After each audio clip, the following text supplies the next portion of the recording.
ሻዕቢያና ወያኔን ማመን ቀብሮ ነው የሚል አባባል አለ። ልክ ለምንድነው እንደዛ የሚባለው? ሻዕቢያም ሆነ ወያኔ በጠረጴዛ ዙሪያ ችግሮቻቸውን የመፍታት ባህል የላቸውም። ሁለት ለሻዕቢያ ሁለት መጥፎዎች አሉ። የመጀመሪያው መጥፎ ምንድነው? አሰብን ማስረከብ ነው።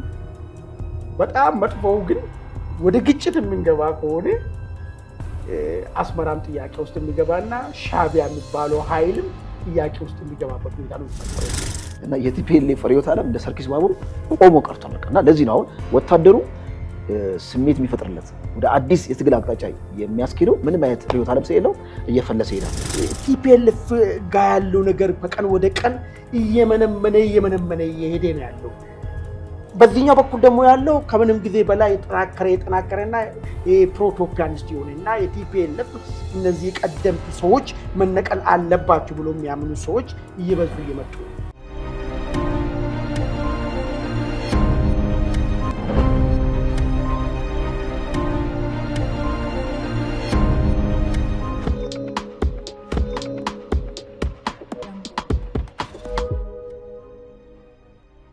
አክብሮታው ሰላምታችን በያላችሁበት ይድረሳችሁ። ይህ ዕለታዊ የተሰኘው የኢትዮ ውይይት ዝግጅታችን ነው። በዛሬው ዕለታዊ ዝግጅታችን የሻዕቢያ መንግስት ቀይ ባህርን በተመለከተ እጅ መስጠትና ከአቋሙ ማፈግፈግ፣ እንደዚሁም ጄኔራሉ በአራት አቅጣጫ ጥቃት እንጀምራለን ስሉ ተናግረዋል። 44ኛው ክፍለ ጦሩን ነቅሎ ወደ አራ መሬት መግባቱንም ይዘናል። እነዚህንና ሌሎች መረጃዎችን ይዘን ቀርበናል። ከባልደረባዬ ከደረጀ መር ጋር እስከ ዝግጅታችን ፍጻሜ ከኛ ጋር አሁኑ። ይህ ውይይት ለሌሎች ተደራሽ እንዲሆን ሰብስክራይብ አድርጉ፣ ሼር አድርጉ፣ ላይክ አድርጉ። ደሬ እንግዲህ እንኳን አደረሰን። መልካም እንግዲህ አድማጭ ተመልካቾቻችንም እንኳን አደረሳችሁ።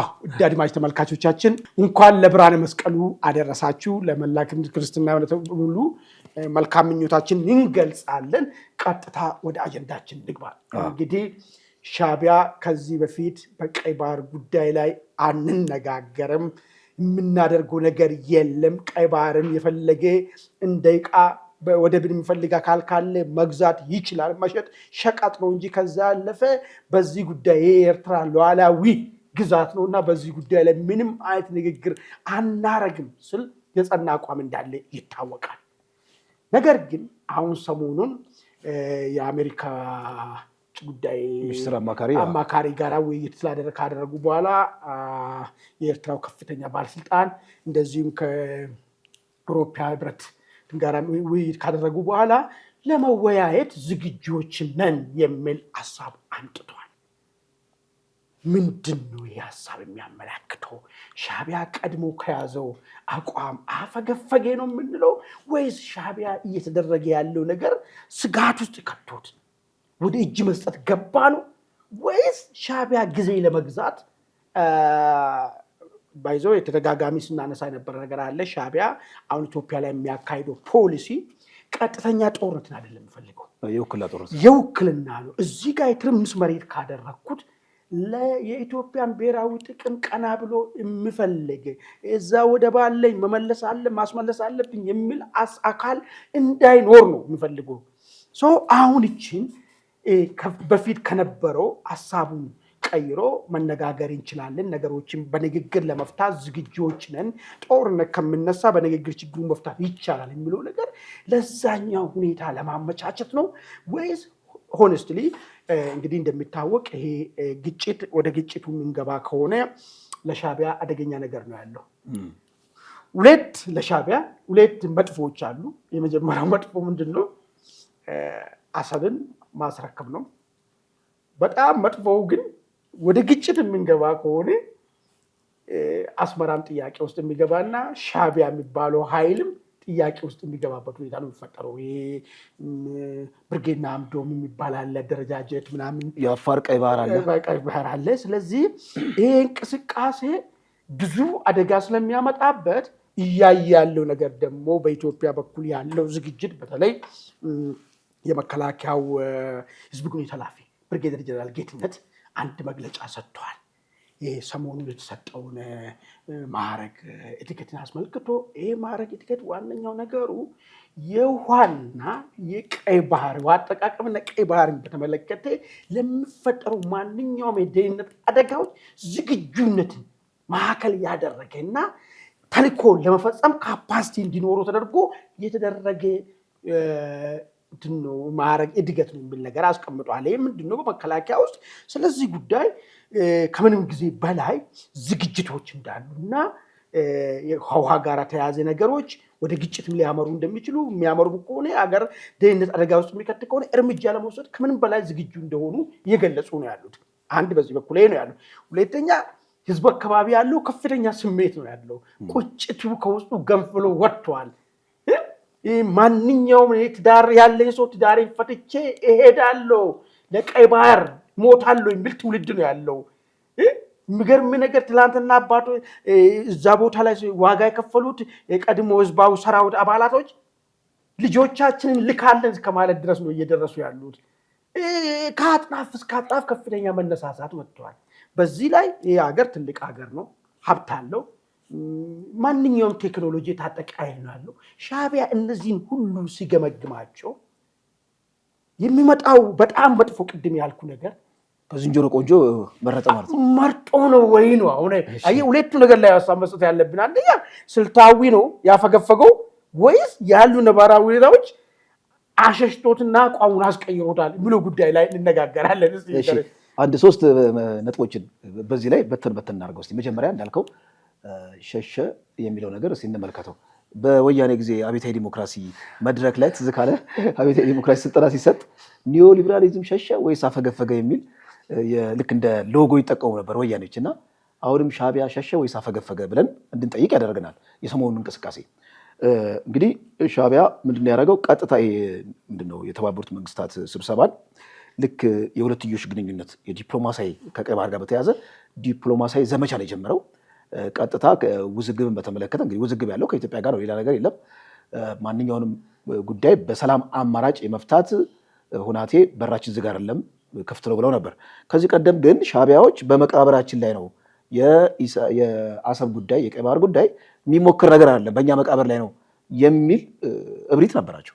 ያን እብሪት ትተው ሶፍት የሆነውን ዲፕሎማሲያዊ መንገድ መመረጣቸው አንደኛ ቅድም ያስቀመጥካቸው እነዚህ ፋክተሮች አሉ፣ በጣም ብዙ ፋክተሮች አሉ።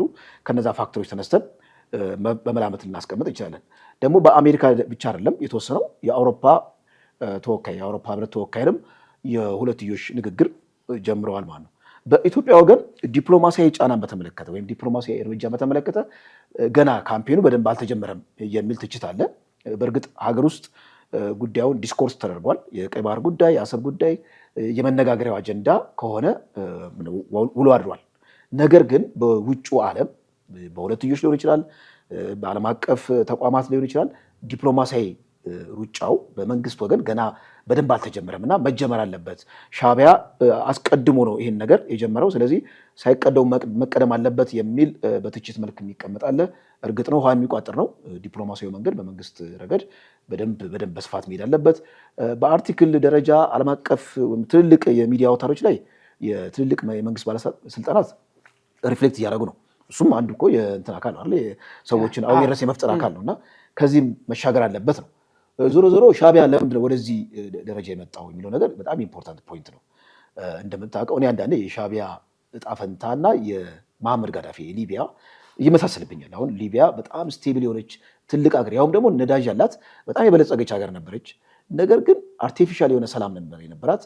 በመሐመድ ጋዳፊ መዳፍ ላይ ተጠፍጥፋ የተሰራች ነች ሊቢያ አጠቃላይ ማለት። ልክ መሐመድ ጋዳፊ ዞር ሲሉ ሊቢያ ውስጥ የተፈጠረውን አይተናል ማለት ነው። እና የነገዋ ሊቢያ የምትሆን አይነት ነገር አቅጣጫ አለ። ይህንንም እንደውም ዋቢ ማድረግ የምንችላቸው ብዙ ነገሮች፣ ቅራሪዎች አሉ። መሬት ላይ የአፋሮች ጉዳይ በቀላል የሚታይ ነገር አለም። ኢትዮጵያን ካፒታላይዝ ታደርጋለች። ከአረቦች ጋር በተገናኘ ኢስላሚክ ሙቭመንት አለ ወደ ቆላው አካባቢ ብዙ ጊዜ ይህንን የፌዴራል መንግስቱን የሚቀናቀን ማለት ነው። ዊዝን ደግሞ አስመራም ደግሞ የሐማሴኖች አካባቢ ያለውም ጉምጉምት አለ እና ይሄ አቴኒታይም ሊፈነዳ የሚችል ምናልባት የአስመራ መንግስት ጥርሱ የሚነቃነቅ ከሆነ ውስጡ ያለው ይሄ ልክ እንደ ቮልካኑ ሊፈነዳ የሚችል ሁኔታ አለ ማለት ነው። እና ምናልባት ኢትዮጵያ ይህን ነገር ካፒታላይዝ አድርጋ የኢሳያስ ወይም የሻቢያ ስሮ መንግስት ጣፈንታ ለአንዴና ለመጨረሻ ጊዜ የሚያበቃበትም ሁናቴ ሊፈጠር ይችላል። ስለዚህ ሰላማዊ መንገድን መምረጡ ከዝንጀሮ ቆንጆ መምረጥ ነው ብለው ሊያስቀምጡ ይችላሉ። አንድ በተመልከት ሁለተኛ መጥቀስ የምፈልገው የሻቢያ ዲጂታል ክንፎች አንድ በጣም የድንቁርናቸውን በደንብ ያዋሉ በአደባባይ ኢትዮጵያ ውስጥ ያሉትን ውስጣዊ ግጭቶችን እና ከነሱ ጋር የሚኖረውን ግጭት አንድ አድርጎ መሳ ለመሳ አድርጎ የማየት ሁኔታ አለ። ከሻቢያ ጋር የሚደረገው ግጭት ብሔራዊ ስሜቱ በጣም ከፍ ያለ ሁሉም ሰው በነቂስ ወጥቶ መስዋዕት ለመሆን የሚዘጋጅበት ቅዱስ ጦርነት ነው። ውስጣዊ ግጭት ግን ወንድማማች ግጭት ነው። ያንን በዛ ደረጃ ልናስቀምጠው አንችልም እና ፎልስ ኮምፓሪዝን አለ፣ ፎልስ አናሎጂ አለ እና ይሄ ሱት የሆነ ድምዳሜያቸው ምናልባት ሻቢያዎችን አደጋ ውስጥ ሊከታቸው የሚችል ሁናቴ ነው። በወታደራዊ አመራሮቻችን ዘንድ የሚነገሩት ሀሳቦች ቀጥታ ከውሃ ጋር ከቀይ ባህር ጋር ሊፈጠሩ የሚችሉ አጣብቅኝ ሁናቶችን ቶሎ የመቀየር ሁኔታ እንዳለ አቅጣጫ እየተቀመጠ ነው። ስለዚህ እኔ ሻቢያ አቋም ቢቀይር አይገርመኝም። እንደውም ዘይዷል ነው የምለው። ማለት አሁን ነገር ቢገፋና እሺ አንዳንዴ ሻቢያና ወያኔን ማመን ቀብሮ ነው የሚል አባባል አለ። ልክ ለምንድነው እንደዛ የሚባለው? ሻቢያም ሆነ ወያኔ በጠረጴዛ ዙሪያ ችግሮቻቸውን የመፍታት ባህል የላቸውም። ከመጀመሪያ ከጥንስሱ ጀምሮ ነፍጥ አንግበው የአመፃ መንገድን የሚከተሉ ናቸው። ስልጣን ላይ የሚቆዩት በጠመንጃ ኃይል ነው እና ይህንን የጠረጴዛ ዙሪያ ችግርን የመፍታት ባህል ስለሌላቸው ጊዜ ለመግዛት ለማታለል ወይም ደግሞ ነገሮችን ለመሰለል ዲፕሎማሲያዊ መንገድን እንደሚከተሉ የማቄል የማታለል መንገድ ሊከተሉ ይችላሉ። ስለዚህ ያንንም ማመን አያስፈልግም የሚል ትችትም ሊነሳ ይችላል እና ከሻቢያ ተፈጥሮ አንጻር በእርግጥ በሰላማዊ አማራጭ ከእኛ ጋር የተፈጠረው ልዩነት ሊፈታ ይችላል የሚለው ነገር እኔ ጥርጣሬ አለኝ። አዎ ምን አለ መሰለህ፣ በጣም ጥሩ ሀሳብ ነው ያነሳው። በጣም አሁን በዛ በሻቢያ በኩል ያለውና ያየነው በዚህ በኩል መንግስት በምን መልክ ነው ይህን ጉዳይ ማየት ያለበት የሚለው ነገር ነው የሚወስነው ነገር። እርግጥ ነው አንተ ያነሳቸው ጥሩ ነገሮች አሉ። እዛ ኤርትራ አካባቢ የተዳፈነ ብዙ ጥያቄዎች አሉ። ዝም ብሎ እኮ አይደለም ልክ ሻቢያ ጀባን ስላሸነፈ ሌላ ሀሳብ የለም። ኢስላሚክ ሙቭመንት አለ እዚህ ቆላ አካባቢ ላይ የሚከናወን የሚሄደው ነገር ማለት ነው። የቀይ ባህር አፋር አለ። አሁን ሻቢያ እዛ ጋር አንዴ ስቴቱን እንትን ካለ በኋላ የሚፈጠረው ትርምስ ከባድ ነው። ይህንስ ማኔጅ ለኢትዮጵያ እንዳይተርፍ ምንድን ነው መደረግ ያለበት? ሁሉ የሆነ ነገር ስታደርገው ጎረቤት ሰላም ካጣ ለአንተ አደጋ ነው የሚሆነው። ገብቶሃል አይደል? አሁን እኮ ሱዳን ውስጥ ይሄ ሁሉ ችግር እኮ መፈጠሩ እኮ ለእኛም እኮ አደጋ አለው እኮ። የሚገርም ነገር ማለት ኢትዮጵያ ውስጥ የሚፈጠረው ችግር ለጎረቤቱም አደጋ አለ፣ ይዞልህ ይመጣል ማለት ነው። ስለዚህ እነዚህን ሁሉ እንዳይፈጠሩስ ምንድን ነው የሚሻለው የሚለውን ከዚህ ዋይዝ ፐርስፔክቲቭ ነው አንዱ መታየት አለበት። ወደ ጦርነት ከገባ ቅድም እንዳልነው ጫወታው አሰብ ጋር ነው የሚቆመው ወይስ ሻቢያን ወደ ማስወገድ ነው የሚሄደው የሚለውን ነገር አናውቁም። ዋንስ የሆነ ነገር ውስጥ እዛ ውስጥ ከገባን። ነገር ግን መንግስት እንዴት ነው ጉዳዩን የሚያው ብሎ ነገር ነው እንዳልከው ሻቢያዎች ጊዜ ገዝተውበት እዚህ ያላቸውን ሳተላይታቸውን በደንብ አጠናክሮ ይሄ ጥያቄ እንዳይነሳና ልክ አቶ ሌንጮ ባቲ ያሉት ነገር እነሱ 4 ኪሎ ላይ ነው ጫወታውን ማድረግ የሚፈልጉት የሚለውን ነገር እንደምንም ብለን እዚህ ያለውን ሳተላይቱን አጠናክረን 4 ኪሎን ከለወጥ ጉዳዩ ይቀራል፣ የአሰብ ጥያቄ የሚያነሳ ኃይል ዳግም አይመጣም፣ እሱን እንቆጣጠራለን የሚል ህልም ነው ያላቸው ሻቢያዎች ማለት ነው። ስለዚህ ይህንን እድሉን መንግስት እንዴት ነው ማየት ያለበት? ሻቢያ እንኳን ሙሉ ለሙሉ እጅ ሰጥቶ በቃ በንግግር ጉዳዩን ለመፍታት ዝግጁ ነኝ እንኳን ብል በምን አይነት መንገድ ነው መንግስት ማየት ያለበት? አንደኛ ሁለት ነገር ጣብቂኝ ይመጣል እንዳልኩ ጊዜ ገዝቶብና ሳተላይቶቹን ለማጠናከር ሊሆን ይችላል። በሌላ ግልባጭ ደግሞ በንግግር እንፍታውን አገር ካለ አደራዳሪ ባለበት እንትን ጥያቄ የሚያነሳ ከሆነ ይህንን ማትቀበል ከሆነ አንተ ደግሞ በሌላ መንገድ ትታይ ትችላለህ ማለት ነው፣ ዓለም አቀፍ ላይ ማለት ነው። ይህም እንዳይፈጠር ምንድን ነው ማድረግ ያለበት ጥንቃቄ እንትኑ ማለት ነው በመንግስት በኩል? አንደኛው ትልቁ ነገር ምንድነው? ጫናውን ማጠንከር ነው። ጫናውን ስታጠንክረው ለጊዜ መግዛትም የታሰበ ነገርም ከሆነ ፈንድቶ ይወጣል። ምንድነው ሽል ከሆነ እንትላል ወይ ይገፋል ወይ እንትላል። አይ እውነተኛ ነገርም ደግሞ ከሆነ ነገሩ በፈጠነ ሁኔታ ውስጥ እንዲገባ ታደርጋለህ ማለት ነው። ቴምፖ ማፍጠን ማለት ነው። አዎ ነገር ግን ዝም ብለህ ከሻቢያ ይሄን ብለዋልና ምናምን ብለህ የምትቀመጥ ከሆነ ለሻቢያ ድብቅ አጀንዳ የተመቻቸ ነው የምትሆኑ ማለት ነው። ብረትን መቀጥቀጥ በጋሌ ነው የሚባል ነገር አለ። አሁን ግፊቱን ማለብለብ ነው በደንብ አድርጎ ፈጣን ሲደረግ ጥያቄ ካለ እኛ እሰየው ሁልጊዜም ብለናል። ጥሩ ጉርበትና እንድኖረን ጥሩ ወንድማማች እንድኖረን። ይሄ ህዝብ እኮ ሁለት ሀገር ውስጥ የሚኖረው አንድ ህዝብ እኮ ነው፣ የሚካድ ነገር የለውም። አንድ ስልቦና ያለ ነው፣ ሃይማኖታችን አንድ የሆነ ማህበረሰብ ነው። ስለዚህ ችግር የለም መሬታችን ውስጡን ለዛም እኮ ከዚህ በፊት ጠቅላይ ሚኒስትሩ ያቀረቡት ኢንሴንቲቭ ሁሉ እንሰጣለን ተብሏል አይደል እንዴ? ካለ ሜጋ ፕሮጀክት ላይ እናጎርሳለን ተብሏል እኮ። ከዛ ጥሩ ጉርብትናው እንዲቀጥል ነው። ግን ሻዕቢያ ይሄን ነገር ከመረጠ ምንድን ነው የሚመጣበት የሚለው ነገር ለሀሳብ እንዲሰጥበትና ወደሚቀጥለው አጀንዳ ብንሄዳው፣ ለምሳሌ እነሱ ትልቁ ነገር የኤርትራ ብሔርተኝነት ውሃ ይበላዋል ነው። ይሄን ነገር ውስጥ ከገባን የሚለውን ነገር ነው የሚያስቡት ነገር። ግን ያው እንግዲህ ዛሬ ትሞታለህ ወይስ ነገ ከምለው ነገር ነገ ይሻላል ነው የሚባለው። እድሜ ለማርዘሚያ ማምሻ እድሜ ነው በሚል ነገር ሻዕቢያ ወለድ ብሔርተኝነት ሰርቫይቭ የሚያደርገው ሻዕቢያ በስልጣን ላይ እስከቆየ ድረስ ነው። ልክ የቲፒኤልኤፍ ወለድ ብሔርተኝነት ሰርቫይቭ ያደረገው ቲፒኤልኤፍ ስልጣን ላይ እስከነበረበት ጊዜ ነው። እና ቲፒኤልኤፍ ከስልጣን ተወግዶ ወደ መቀሌ በሚሄድበት ጊዜ ሻዕቢያ ምናልባት ኤርትራ ውስጥ ያለው ብሔርተኝነት ሻዕቢያ በስልጣን ላይ እስካለ ድረስ ነው ሰርቫይቭ የሚያደርገው። ስለዚህ ሻዕቢያ በሚወድቅበት ጊዜ ይሄ ብሔርተኝነት እብሪት የወለደው ብሔርተኝነት ኢትዮጵያ ጠል የሆነው እና በጣም ስሁት የሆነ ኢሜጅ ያለው ለራሱ ማለት ነው በጣም የተሳተ ስዕል ያለው የኤርትራ ብሔርተኝነት አፈር ድሜ ይበላል። ምክንያቱም ኢትዮጵያ ወደብ አገኘች ወይም ደግሞ የቀይ ባህር አክሰስ አላት ማለት ውስጥ ያለው ክራክ ራሱ የሚጠገንበትና እንደ ሀገር እንደ አዲስ ምንድነው ህዳሴ የሀገራዊ ህዳሴ ሊፈጠር የሚችል ሁናቴ በርካታ ነው እና አይፈቅድም እንዳልከው። ግን ቢፈቅድ ግን እንግዲህ ሁለት አጣብቂኝ ነገር አለ። እስቲ ጊዜ የሚፈታው ነገር ነው። ወደፊት በደንብ እናየዋለን። መልካም እንግዲህ ወደ ብርጋዴር ጀነራል ዘውዱ ክሮስ እንሂድ። እንግዲህ ብርጋዴር ጀነራል ዘውዴ ክሮስ ይቅርታ፣ ባለፈ እኔ የአሉላ አገር ተንቤ ተወላጅ ሆኜ ከሻዕቢያ ጋር አሽከርነት አልገረድም በማለት ከቲዲኤፍ ወጥቶ ወደ ሀራ መሬት መግባታቸው ይታወሳል። አሁን ደግሞ አዲስ መረጃ የደረሰን 44ኛ ነው የሚባለው 44ኛ አርሚ ሙሉ ክፍለ ጦሩ ነቅሎ እስከነ ተተኳሹና እስከነ ሙሉ እንትኑ ወደ ሀራ መሬት መግባቱን ሰምተናል። እሱ አይደለም አሁን ቲፒኤልኤፍ ጋር ያለው ነገር በቀን ወደ ቀን እየመነመነ እየሄደ ነው ያለው። በዚህኛው በኩል ደግሞ ያለው ከምንም ጊዜ በላይ የጠናከረና የፕሮቶፒያኒስት የሆነና የቲፒኤልኤፍ እነዚህ የቀደምቱ ሰዎች መነቀል አለባቸው ብሎ የሚያምኑ ሰዎች እየበዙ እየመጡ ነው። አሁን አዲስ መረጃ የመጣ እንግዲህ ዘውዴ ክሮስ በአራት አቅጣጫ ትግራይ ላይ ተኩስን ከፍታለን፣ ከዛ የቲፒኤልኤፍን ግብአተ መሬቱን እናደርሳለን እናውጃለን የሚል ነገር አቋም ይዞ መጥቷል። ያው ምንድነው እስቲ ከሱ ጋር ተያያዘው መረጃ ሲናንሳ ነው። እሺ አመሰግናለሁ ማን። እንግዲህ አሁን ይሄ የሀራ መሬት የሚሄደው የቲፒኤልኤፍ ፍንካች እንግዲህ ቲፒኤልኤፍ ባለፈውም ስናወራ ለሶስት ተሰንጥቋል ብለናል። አንደኛው ፕሮ ሻዕቢያ አለ፣ ሌላው ደግሞ ኢትዮጵያ ውስጥ ያለውን አጠቃላይ ሁናቴ በቅርበት የሚመለከተው የነ ዓለም ገብረዋህድ ኃይል አለ፣ የነ ደብረጽዮን ቡድን አለ፣ ከዛ ደግሞ የነ ጌታቸው ረዳ የሚዋልል ቡድን አለ፣ የነ ታደሰ ወረደ ማለት ነው። ይሄ ሀራ መሬት የሚሄደው ፍንካች ሻዕቢያ ጠል ነው።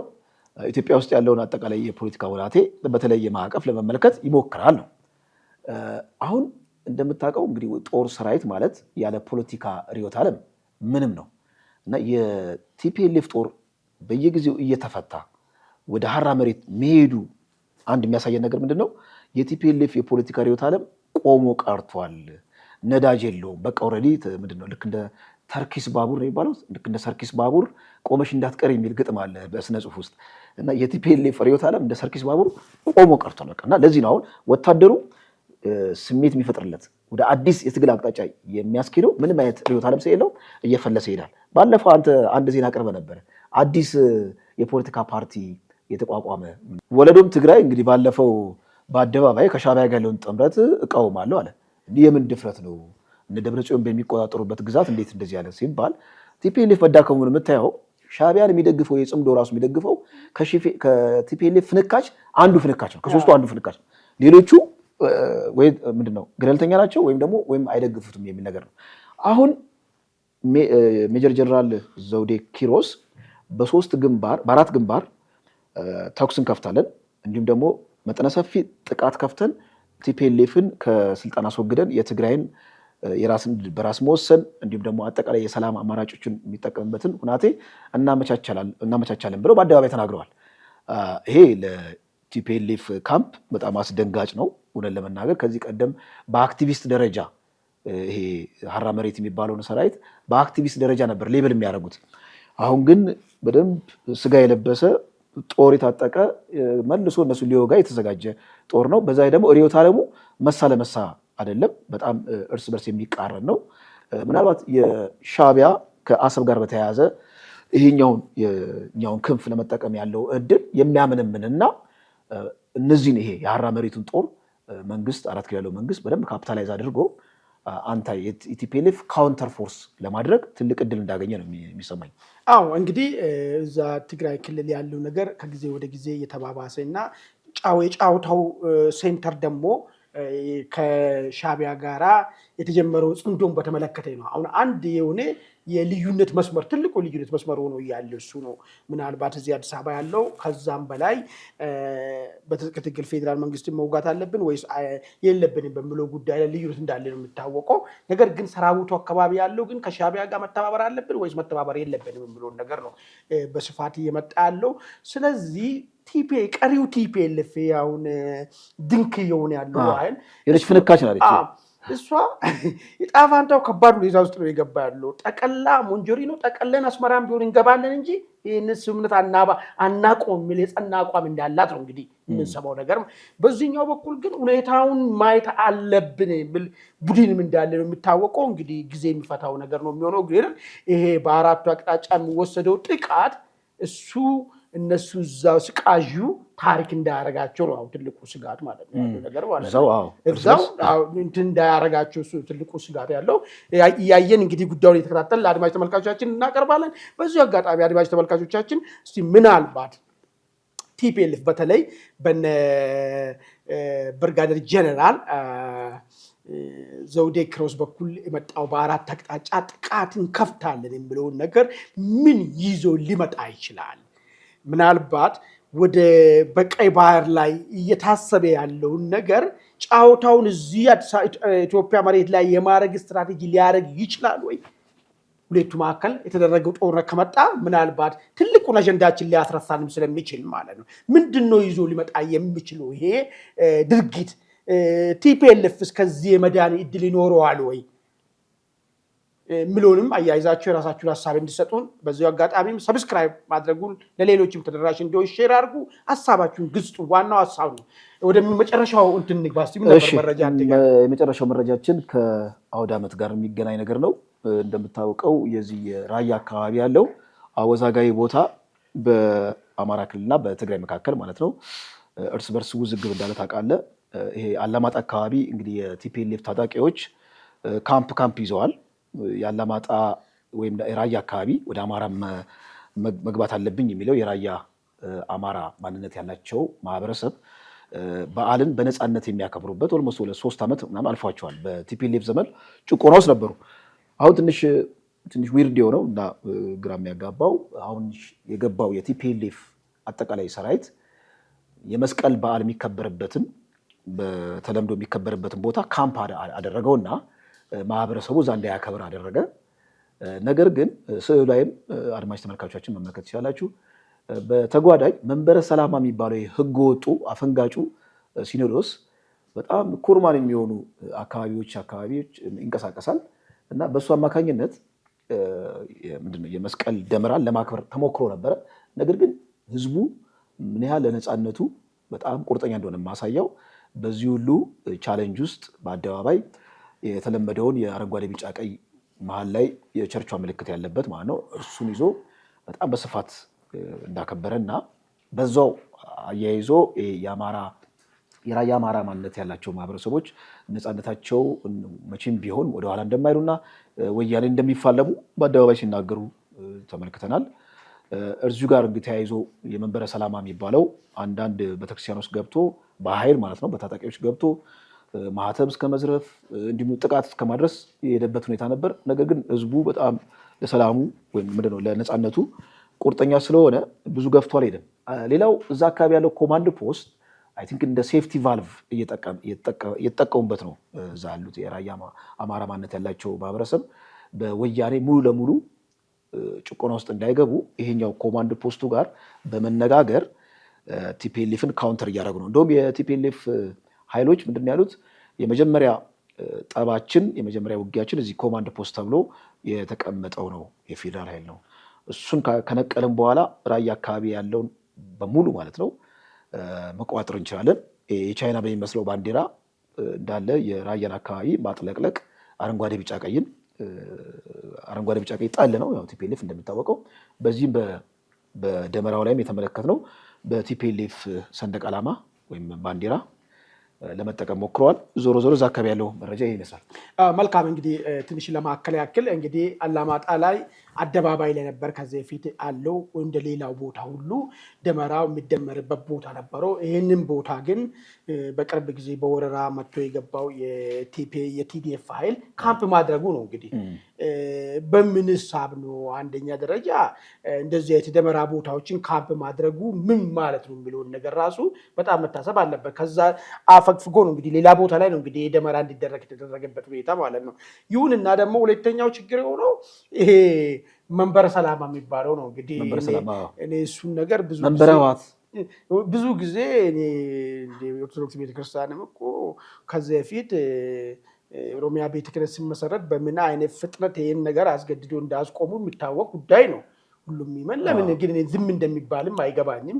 እርግጥ ነው ወደ ማዕከል አካባቢም ተጽዕኖ መፍጠርም ስለማይችል ይመስለኛል። በችልተኝነት ምሰሶ አይደለም አይነት ነገር በችልተኝነት የሚታየው ግን ለሃይማኖቷ አንድነት አደጋው ነው ያለ እኔ ምን ሹመት ሲሰጡ ምን ስሉ ዝም ነው የሚባለው ነገሩ ምን እንደሆነ አይገባኝም። እኔ ጉዳዩ ከዚህ በፊትም ራሱ ሃይማኖታዊ ያልነበረ ወይ ብለ ጥያቄ እንድታነሳው ነው ያደርጋል ነገሩ ማለት ነው።